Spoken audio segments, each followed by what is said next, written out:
Good morning class 11th। आज हम काव्य खंड के चैप्टर फर्स्ट के प्रश्नोत्तर करेंगे। चैप्टर फर्स्ट हमने समझ लिया था पहली कक्षा में, इससे पहले वाली कक्षा में। आज हम प्रश्नोत्तर करेंगे काव्य खंड के चैप्टर फर्स्ट के। पहला प्रश्न है हमारा, कबीर की दृष्टि में ईश्वर एक है, इसके समर्थन में उन्होंने क्या तर्क दिए हैं। तो हम उत्तर लिखेंगे, कबीर ने ईश्वर को एक माना है, उन्होंने इसके समर्थन में निम्नलिखित तर्क दिए हैं। पहला, संसार में सब जगह एक पवन एक ही जल है। दूसरा, सभी में एक ही ज्योति समाई है। तीसरा, एक ही मिट्टी से सभी बर्तन बने हैं। और चौथा, एक ही कुम्हार मिट्टी को सानता है। पांचवा, सभी प्राणी में एक ही ईश्वर विद्यमान है, भले ही प्राणी का रूप कोई भी हो। दूसरा प्रश्न है हमारा,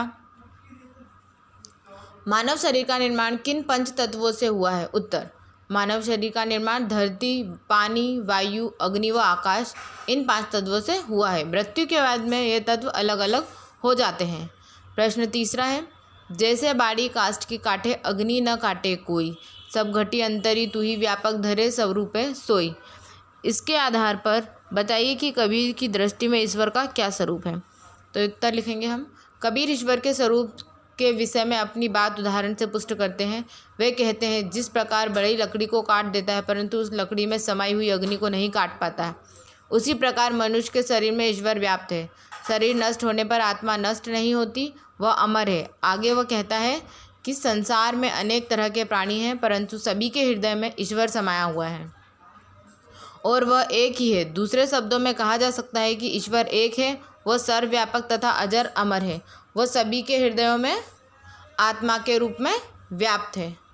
अगला प्रश्न चौथा हमारा, कबीर ने अपने को दीवाना क्यों कहा है। उत्तर पढ़ेंगे हम, दीवाना शब्द का अर्थ है पागल। कबीर स्वयं के लिए इस शब्द का प्रयोग इसलिए कर रहे हैं क्योंकि वे झूठे संसार से दूर प्रभु परमात्मा में लीन हैं, भक्ति में सराबोर है। उनकी यह स्थिति संसार के लोगों की समझ के परे है, अतः वे स्वयं के लिए इस शब्द का प्रयोग कर रहे हैं। प्रश्न पांचवा है, कबीर ने ऐसा क्यों कहा है कि संसार बोरा गया है। कबीरदास जी कहते हैं कि यह संसार बोरा गया है क्योंकि जो व्यक्ति सच बोलता है उसे यह मारने को दौड़ता है, उसे सच पर विश्वास नहीं है। कबीरदास तीर्थ स्नान, तीर्थ यात्रा, टोपी पहनना, माला पहनना, तिलक, ध्यान आदि लगाना, मंत्र देना आदि तौर तरीकों को गलत बताते हैं। वे राम रहीम की श्रेष्ठता के नाम पर लड़ने वालों को गलत मानते हैं, क्योंकि कबीर की दृष्टि में ईश्वर एक है, वह सहज भक्ति से प्राप्त हो सकता है। इन बातों को सुनकर समाज उनकी निंदा करता है तथा पाखंडियों की झूठी बातों पर विश्वास करता है, अतः कबीर को लगता है कि संसार पागल हो गया है। हमारा प्रश्न छठवां है, कबीर ने नियम और धर्म का पालन करने वाले लोगों की किन कमियों की ओर संकेत किया है। कबीर के अनुसार स्वयं को नियम और धर्म का पालन करने वाला मानने वाला लोग आत्म तत्व की सर्वव्यापकता को छोड़कर पत्थरों को पूजते हैं। वे आत्मा की आवाज़ को मारकर पत्थरों में ईश्वर को ढूंढ रहे हैं, जो उनके भीतर ही विद्यमान है। उसे मारकर बेजान पत्थरों में परमात्मा को खोजना भारी भूल है। हमारा प्रश्न सातवां है, अज्ञानी गुरुओं की शरण में जाने पर शिष्यों की क्या गति होती है।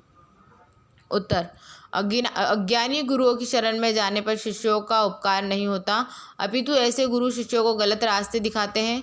वे घर घर मंत्र देते फिरते हैं तथा अभिमान में डूब जाते हैं। अभिमान के कारण ये ईश्वर को प्राप्त नहीं कर पाते हैं और दोनों का अंत बुरा होता है। हमारा प्रश्न आठवां है, ब्रह्मांडों की अपेक्षा स्वयं को पहचानने की बात किन पंक्तियों में कही गई है। उन्हें अपने शब्दों में लिखिए। पंक्तियाँ आत्म मारी पखान नहीं पूजे, उनमें कछु नहीं ज्ञाना, साखी शब्द ही गावत भूले। आत्म खबरी न जाना, कवि ने उपयुक्त पंक्तियों में स्वयं यानी कि आत्मा को पहचानने की बात कही है। आत्मा हम सभी के भीतर सजग सचेत अवस्था है, उसे मारकर बेजान पत्थरों में खोजने की बजाय स्वयं को पहचानना चाहिए। सखियाँ और शब्द गाते हुए हमें उनको नहीं भूलना चाहिए। जो चरम और परम तत्व हमारे भीतर है, सब प्रकार के आडंबरों का त्याग कर स्वयं को पहचानना ही उचित मार्ग है। इसके आगे हमारे सभी प्रश्नोत्तर समाप्त हो चुके हैं। इसके आगे हम शब्द छवि पढ़ेंगे। शब्द छवि में कुछ कठिन शब्दों के अर्थ दिए हुए हैं। दोजग मतलब नरक, समाना मतलब व्याप्त, खाक मतलब मिट्टी, कोहरा मतलब कुम्हार और क्या लिखा है, अच्छा, साना मतलब एक साथ मिलाकर, बाड़ी मतलब बड़ई, अंतरी मतलब भीतर। गर्वाना मतलब गर्व करना। निर्भय मतलब निर्भय। बौराना मतलब बुद्धि भ्रष्ट हो जाना, पागल हो जाना। धावे मतलब दौड़ते हैं। पतियाना मतलब विश्वास करना। नेमी मतलब नियमों का पालन करने वाला। धर्मी मतलब धर्म का पाखंड करने वाला। स्नाना मतलब स्नान करना, नहाना। आत्म मतलब स्वयं। पखाननी मतलब पत्थरों की मूर्तियों को। बहुतक मतलब बहुत से। पीर औलिया मतलब धर्मगुरु और सद्ज्ञानी। कुराना मतलब कुरान शरीफ जो इस्लाम धर्म की धार्मिक पुस्तक है। धन्यवाद। चैप्टर फर्स्ट हमारा काव्य खंड का समाप्त हो चुका है।